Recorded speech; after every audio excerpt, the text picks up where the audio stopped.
니 누구? 요즘 며칠간 봄이 아빠와 승희 씨는 혼자 사는 이웃 할머니들의 논에 거름을 내다주는 일을 하고 있다. 기운이 없어 농사가 버겁지만 땅을 놀릴 수 없어 농사를 짓는 어른들의 논에 소똥을 나르는 일이다. 두 사람은 일찌감치 우리 아주머니 우사히 소똥을 푸기 시작하더니 경운기에 싣고 용소들 아랫집 할머니 밭에 뿌리러 갔다. 아랫집 할머니는 이제 지팡이 없이는 걷지도 못하지만 절대 농사를 포기하지 않는다. 경운기가 집을 벗어나자 나도 바구니를 들고 나섰다. 들과 갯가 언덕을 돌아다니며 냉이를 캤다. 냉이 김치를 담아볼 참이다. 캐온 냉이를 씻어서 소금을 뿌려 숨을 죽여놓고 내친 김에 집 주변의 쑥도 캤다.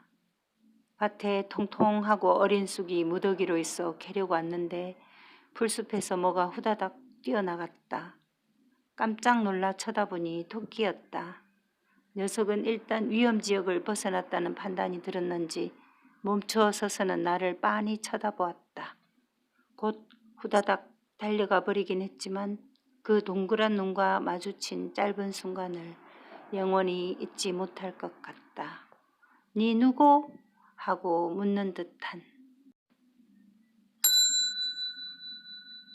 처녀 몸으로 동트자마자 일찍 느릅골 논에 나간다고 하던 남편은 집에서 종일 뒹굴게 됐다. 비가 오기 때문에.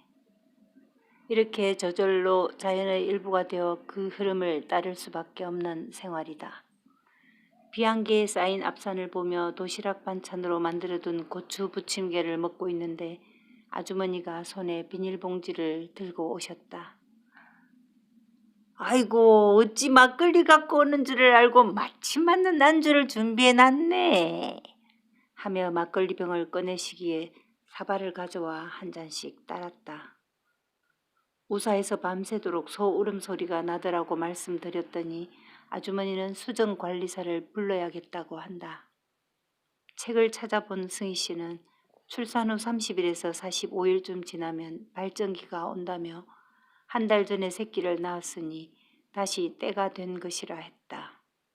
발정기가 오면 수정관리사가 긴 비닐장갑을 끼고 소의 성기에 주사기를 밀어넣어 강제로 수정을 시킨다. 사람처럼 10달의 임신기간을 겪고 낳아서 젖을 먹여 키운 새끼는 보통 5-6달 후에 판다. 이번이 7번째 임신이 될 거라고 했다. 6마리의 새끼를 젖을 빨며 곁을 맴돌던 어린 것을 6번 떠나보낸 어미소의 7번째 임신을 위해 수정관리사가 올 것이다. 엄밀히 말하자면 어미소는 숫소와 정사를 경험하지 못한 처녀다. 처녀의 몸으로 7번째 강제 수정 절차를 밟아 고단한 임신을 하고 제 피부치를 빼앗기는 과정을 반복하고 있는 것이다. 고삐를 풀고 우사를 뛰쳐나가 푸른 초원을 내달려라. 단단한 뿔을 가진 너희 님에게로. 사과꽃. 설거지를 마치고 읍내에 나갔다. 딱히 할 일은 없지만 아주머니가 미장원에 파마하러 가면서 돌아올 때까지 버스를 기다리기 지루하다고 하신 게 마음에 걸려서 물구경도 할 겸 나선 것이다. 냇물이 큰 소리를 내며 다리 위로 넘칠 듯 흐르고 어린 벼들은 겨우 머리끝만 내놓고 있었다. 그래도 비가 그치기만 기다렸다는 듯 길가 사과나무 밭에는 사다리에 올라 꽃을 따는 사람들이 보였다.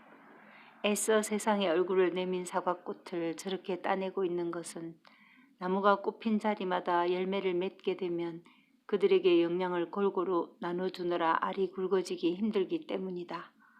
크고 보기 좋은 열매라야 돈이 되기 때문이다.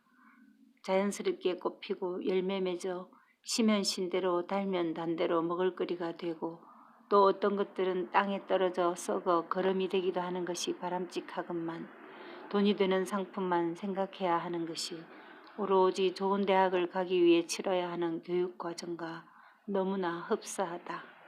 굵고 빛깔이 좋은 상품만을 선호하는 소비자들의 모습까지도 말이다. 멋은 부리듯 봄이 아빠, 덕배씨, 인근 마을에 귀농한 진호씨 셋이 함께 우리 비닐하우스에 문달기 작업을 했다. 부침개와 막걸리, 닭을 쪄서 내놓았다. 주워온 낡은 옛날 문짝에 창호지 대신 비닐을 치고 덕배씨는 꼭대기에 나뭇가지를 손질해서 만든 솥대까지 장식을 했다. 문을 열고 들어가니 비닐하우스가 아니라 작은 집에 들어온 듯하다. 우리 집에 장정들만 모이면 슬며시 일거리를 주문하는 아주머니가 이번에도 어김없이 솥동 좀 치워달라고 하셔서 남자들 모두 붙어서 솥동 치우는 작업을 했다. 부탁하는 말은 10초도 안 걸리지만 우사에 산처럼 쌓인 솥동을 걸음창고로 옮기는 일은 여간 힘든 일이 아니다. 물론 미안한 마음을 누르고 일을 주문한 어른들은 푸짐한 술상을 내놓고 고맙다는 말을 몇 번씩 하며 인사를 한다. 우리 남정네들 또한 기쁜 마음으로 기꺼이 그 일을 하지만 멀리서 걸어오는 어른을 피하고 싶어질 만큼 부탁이 잦아지면 어쩔 수 없이 투덜거리게 된다. 아유, 우리는 뭐 몸이 강철인가? 자기 자식들이 주말에 와도 일도 안 시키고 아끼면서 우리는 막 머슴 부리듯이 막 그러잖아 하고 말이다. 새댁이 말 잘 듣그레이?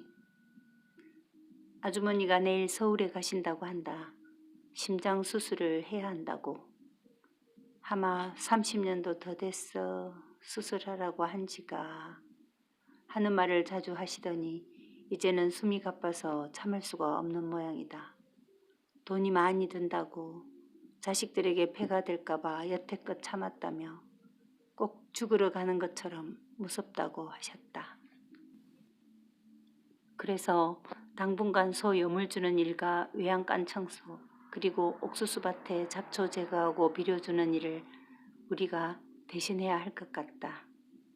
소여물은 안 줄 수 없고 소똥이 쌓이면 치우지 않을 도리도 없지만 옥수수밭을 돌보는 일은 과연 잘 할 수 있을지. 남편은 밖으로 나다니느라 도와주지 못할 테고 나는 내 밭의 꼴도 두 눈 뜨고는 못 볼 지경이니 말이다. 마침 식사 준비를 하는데 아주머니가 들리셨기에 점심을 함께 먹었다. 소들에게 나 간다. 새댁이 말 잘 듣고 잘 먹으래. 아이고 이제 니들을 볼 수나 있을란지 모르겠다 하며 소 등을 쓰다듬고는 이제 영감한테 수술 잘 되게 해달라고 부탁하러 가야지 하신다. 술 한 병을 들고 남편 산소로 가시는데 기운이 하나도 없어 보였다. 살아생전 술 치닥거리 하느라 고생한 걸 생각하면 다시 살아 돌아온데도 꼴보기 싫을 거라면서도 아주머니는 요즘 부쩍 남편 이야기를 자주 한다. 햇살 뜨거운 한낮 술에 취한 채 논두렁에서 거품을 물고 쓰러지고 말았다는데 비 오기 전에 비가 조금 흩뿌리다 그치더니 수상한 바람이 불기 시작한다. 할머니들도 오늘과 내일은 비가 올 거라고 하셨다. 우린 텔레비전이 없으니 일기예보를 못 들었다. 비 오기 전에 얼른 고구마 순을 심어야겠기에 장에 갔다. 비를 대비해서 시장 골목에 비닐을 친 탓에 채소, 과일, 어물 냄새가 오가는 사람들이 온기와 버무려져 시큼한 냄새를 풍겼다. 고구마 순 한 단과 토마토, 유자, 참외, 수박, 가지, 오이, 수세미 그런 모종을 몇 개씩 사고 갈아먹을 붉은 토마토와 튀긴 강냉이, 두부 한 모, 김치 담을 얼갈이 배추와 붉은 고추도 샀다. 집에 와 서둘러 고구마 순과 모종들을 심고 나니 완전히 파김치가 되어 방에까지 가지도 못하고 신발을 신은 채 마루에 뻗어버렸다. 투둑 투둑 빗방울 소리가 나기 시작하더니 쏴 빗줄기가 몰려오는 소리. 고맙게도